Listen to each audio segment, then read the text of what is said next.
দুই যুবক তারা একটি গাড়িতে করে ঠিক যে জায়গায় আমরা দাঁড়িয়ে আছি এই জায়গাতে আসে। অভিজিৎ দত্ত দেখাচ্ছে সেই ছবি।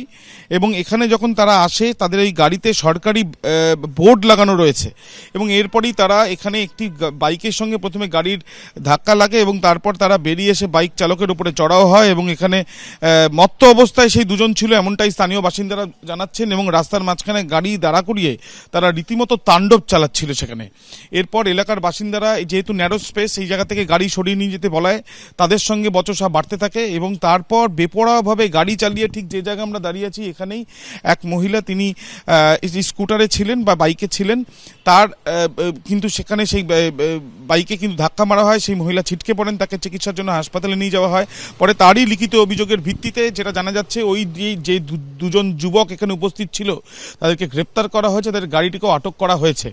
টানা বেশ কিছু সময় ধরে এই যে তাণ্ডবের পরিস্থিতি যখন চলছে, যারা চালাচ্ছে তারা মত্ত অবস্থায় এবং একটি লোকালিটি অঞ্চল, এখানে প্রচুর মানুষ বসবাস করেন, বেশ কয়েকটি ক্যাফেও রয়েছে, সেখানে দাঁড়িয়ে সরকারি বোর্ড লাগানো এই যে গাড়ি, সেই গাড়ি নিয়ে এসে তারা তাদের ক্ষমতা প্রদর্শন শুরু করে।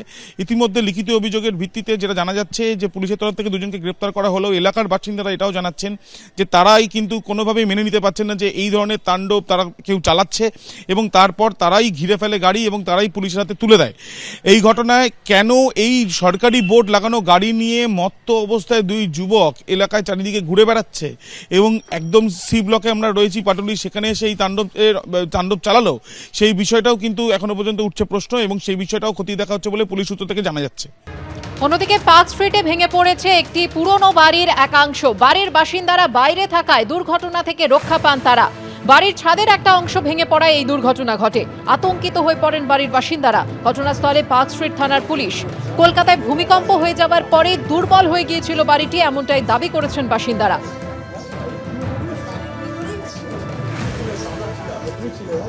উৎসবের দিন খাস কলকাতায় ভেঙে পড়ল পুরনো বাড়ির একাংশ। পার্ক স্ট্রিট থানার অন্তর্গত 27 নম্বর ইলিয়াট লেনের এই যে বাড়ি প্রায় 150 বছরের বেশি পুরনো, তেমনটাই বাড়ির বাসিন্দাদের স্পষ্ট বক্তব্য। সেই বাড়ির একাংশ কিন্তু হুড়মুড়িয়ে সকাল 6:30 নাগাদ ভেঙে পড়ে। ক্যামেরা পার্সন অভিজিৎ দাসকে বলবো সেই ছবি দেখাতে। দোতলা বাড়ির ওপরের যে অংশ আছে, ছাদের অংশ, সেই ছাদের একাংশ যেটা বাইরের দিকে বার করা ছিল সেই অংশটা কিন্তু হুড়মুড়িয়ে ভেঙে পড়ে।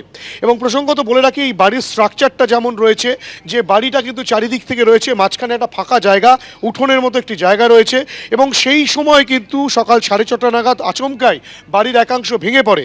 যে সময় ভেঙে পড়ে সেই সময়ের এই বাড়ির বাসিন্দারা তারা কিন্তু কেউ বা ঘরে ছিলেন, কেউ বা বাইরে বেরিয়েছিলেন।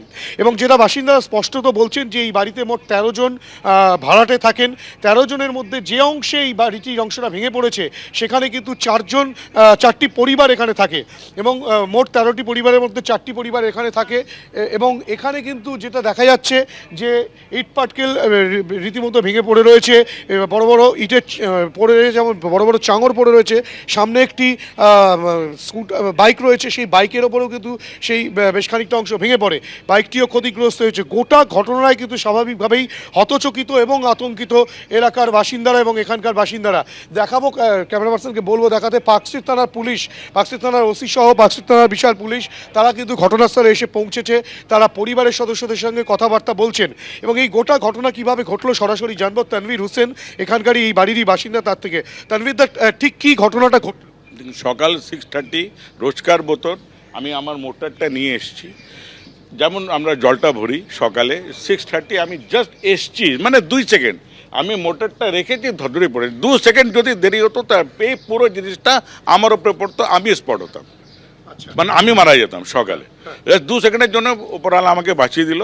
হ্যাঁ, না তো আমি স্পট হতাম। ততক্ষণে যখন পড়েছে আমি তখন বাইরে পালিয়েছি। এই যে আপনারা কি মনে করছেন কি কারণে ভেঙে পড়লো? দেখুন, এটা পুরাতন বাড়ি, 150 বছরের মতন এরকম পুরাতন বাড়ি। তারপর সেদিন যে আর্থকুয়েকটা হলো, ভূমিকম্পটা হলো, ওর তো এফেক্ট হয়েছে, ওর এফেক্টের জন্য পুরো, এমনি তো পুরাতন বাড়ি, এফেক্টটা হয়েছিল অনেক বিশাল।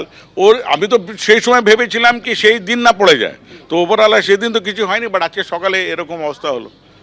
এই যে বাড়িটা পুরাতন বাড়ি, বিপজ্জনক অবস্থায় রয়েছে, কলকাতা পুরসভার তরফ থেকে কোনো রকমের বিপজ্জনক বাড়ি বলে ঘোষণা করা হয়েছিল বা আপনারা কি জানেন? দেখুন, এরকম তো এর আগে এমন কিছু হয়নি যে মানে পুরসভাকে বলা যাবে যে আপনারা কিছু বিপজ্জনক বাড়ি একটা ইয়ে করুন।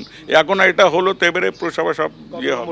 আপনার ওয়ার্ড নম্বর 61। যে সময় ভেঙে পড়ে সেই সময় কি আপনি এখানেই ছিলেন? हाँ, हम यहीं पर थे, जस्ट अपना घर का चौखट क्रॉस किए थे और उतना में ये टूट के गिरा है।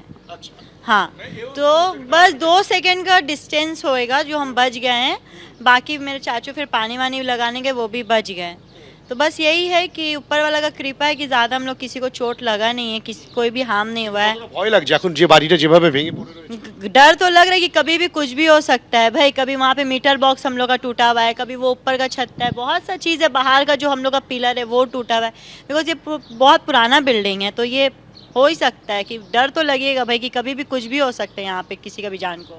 ইতিমধ্যেই পার্কস্ট্রিট থানার পুলিশ তারা কিন্তু গোটা ঘটনার তদন্ত প্রক্রিয়া শুরু করেছে। তারা কিন্তু এখানকার বাসিন্দাদের থেকে সমস্ত তথ্য নিচ্ছে।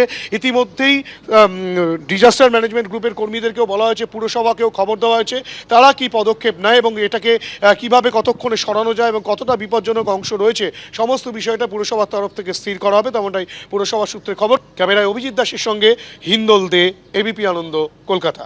এবিপি আনন্দ, এগিয়ে থাকে, এগিয়ে রাখে।